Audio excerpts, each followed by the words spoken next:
বোতল লাল পানি খেও না, আমার পেট আস্তে আস্তে ভরিয়া যেতেছে। হেই, আমি কার জন্য এত টেনশন করি?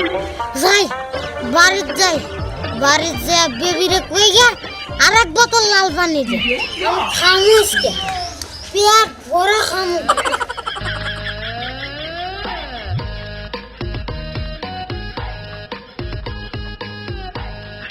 দাঁড়া কিরে কার্টুন কোন গেছিল তুমি? কোনে গেছিলাম মানে যেখানে না সেখানে গেছিলাম, তা তো কোয়া লাগবা। আচ্ছা তুই নাই কলু, কিন্তু তোর আত্মীয় কি দিয়ে দিয়ে খাই। না, তোর খাওয়া যাবে না, তুই খালি এই পচা পানির মধ্যে কাইটা করে যাবো। আরে না পড়মু না, আগে কত আরসি কাছে তাই পারি নাই, আর তোর এই সামান্য আরসি কাতি পড়মু। আর দে আরে না, তুই সাধারণ আরসি ভাবছো।